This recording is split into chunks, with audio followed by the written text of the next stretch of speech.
নমস্কার বন্ধু, আমার চ্যানেলে সকলকে জানাচ্ছি স্বাগতম। আজকের ব্লগটা আরম্ভ করছি আমি এখান থেকে। শুনে তো চলে গেছে পড়তে, 6:30 থেকে পড়া ছিল। বাজে এখন সকালের 7:30, 8:30টার সময় ছুটি হবে। এদিকে উনুনটা ধরিয়ে নিয়েছি, ভাতটা বসিয়ে দিয়েছি। তো রান্নাবান্না আজকে মাছটা ছিল ফ্রিজে, তো মাছটাই আজকে রান্না করব। মাছটা বের করে নিয়েছি। এদিকে জলটা এলো একটু আগে। ওইদিকে এই যে ভাতটা পুরোপুরিভাবে ফুটে গেছে। এদিকে আমি শিলঘরটা একটুখানি পরিষ্কার করে নিলাম। সে মিস্ত্রি আসবে বলে আর আসার আর দেখা দর্শন নেই। তো সিঁড়িঘরটা মুছে নিলাম, কালকে যেহেতু প্রচণ্ড পরিমাণে ঝড় জল হয়েছে, পুরো একদম সিঁড়িতে জল হয়ে কাঁদল। তো এদিকে এই যে মাছগুলো নুন আর হলুদ মাখিয়ে নিয়েছি, এবার ভাজবো। মাছ তরকারি রান্না করবো।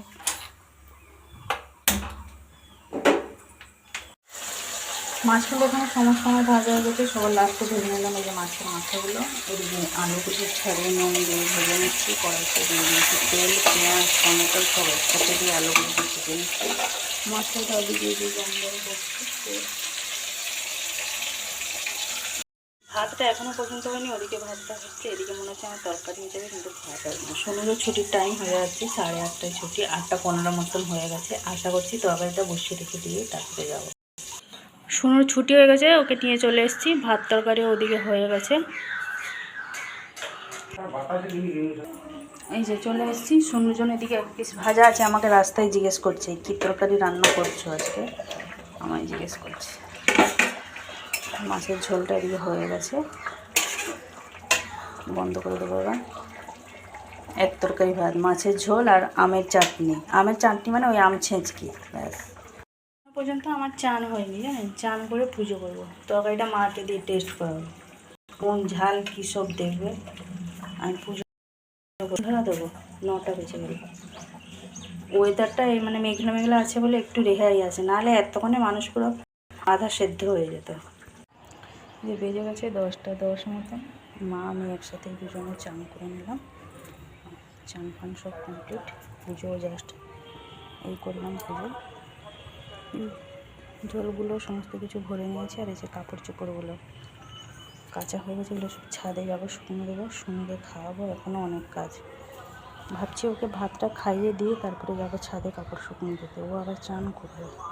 ওর আবার আজকে বিকালে 5:30 থেকে পড়া আছে, ম্যাট্রিক ক্লাস। পরিমাণে হাওয়া দিচ্ছে, আশা করছি কাপড় চোপড়গুলো সব শুকনো হয়ে যাবে। প্রচণ্ড পরিমাণে বাইরে হাওয়া দিচ্ছে। আজকেও মনে হয় ঝড় হওয়ার সম্ভাবনা, কারণ সে ব্যায়ামগুলো সময় গেছে। রাত্রিবেলাতে ঘুমাতে দিচ্ছে না, এত বিরক্ত লাগছে, অস্বস্তি লাগছে। ওটা সব সময় কেন করলে বিরক্ত লাগবে না। ওদের আর খুশি আর ঠিকানা নেই। জ্বলবে এত জল, তবুও ওদের আরও জ্বলবে। মাঠে পুরো জল ভর্তি করে দিয়েছে, মনে হচ্ছে যেন সেই বৃষ্টির দিন। এই যে শুনুকে দিকে ভাতটা মাখিয়ে দিলাম। ভাজা মাছ দিয়েছি 1 পিস পেটি, আর ও যেহেতু মাথা খেতে ভালোবাসে, ওকে মাথাটাই দিয়েছি। সারাদিন তো আমার মাথা খায়, ওই জন্য আজকে মাছের মাথা খাবে না। এত বছর হলো আমার মাথা খাচ্ছে, আজকে মাছের মাথাটা খেয়ে দেয় কেমন লাগছে। ওই যে বাজে 11:15। তো শুনুকে ভাত দিয়ে দিয়েছি, ও খাচ্ছে। আজকে হাতেই খাবে বললো। আর আমি এদিকে গেছিলাম ছাদে, সব জামা কাপড়গুলো শুকনো দিয়ে এলাম। শুকনো দিয়ে চলে এসেছি। তো আলুটা সেদ্ধ করেছি, একটুখানি তেল লঙ্কা করবো। আলু ভাতে অনেক দিন হলো তেল লঙ্কা খাওয়া হয়নি। আমার এই কিছু বের করতে গেলে কিছু না কিছু একটা পড়বে। এই সব তেল লঙ্কা করবো। আলু সেদ্ধটা করেই রেখেছি। এটা হচ্ছে তেল লঙ্কা বাটি। প্রথমে আগে একটা করেছিলাম, সেটা ফেলে দিয়েছি। অনেক বছর করে বাটির পুরো 12টা বেজে গেছিলো। আবার এটা নতুন করে করেছি, হয়ে গেছে। একটুখানি ঠান্ডা হলে ভালোভাবে চটকে নেব। আলু সেদ্ধটা এখন এর ভিতরেই আছে, একটু বের করে নিই।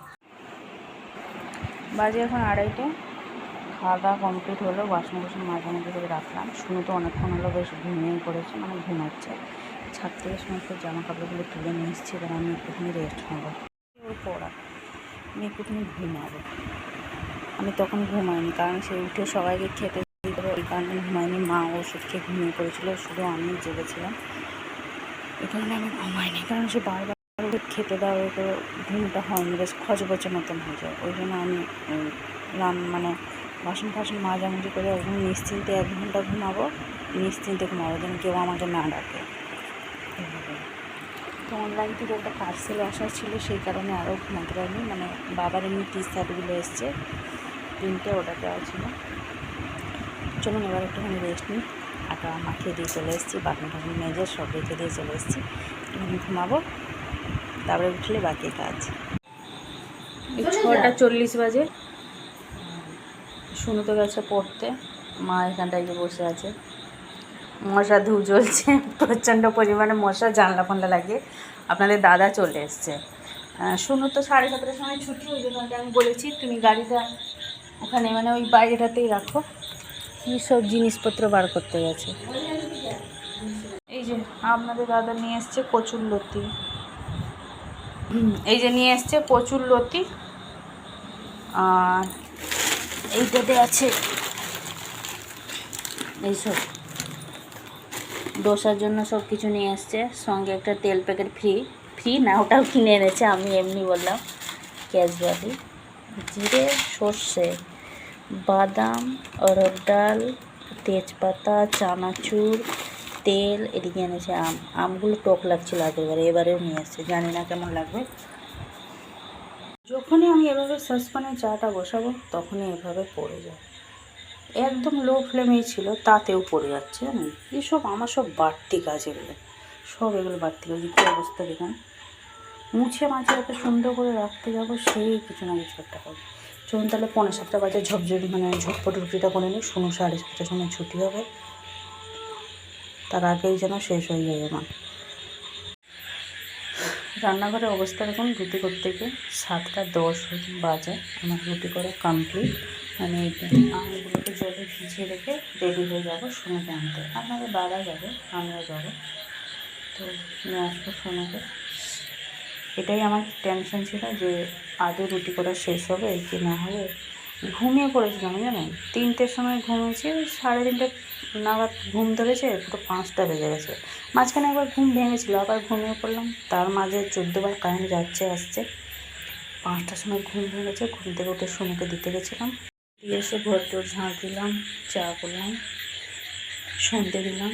তারপর আপনাদের দাদা আসলে লোকে আবার চা দিলাম, রুটি করলাম। তো আজকাল ভিডিওটা বেশি বড় করছি না, আজকে আমি ব্লগটা এই পর্যন্ত। আবার দেখা হচ্ছে আপনাদের সাথে আগামীকাল একটি নতুন ব্লগ।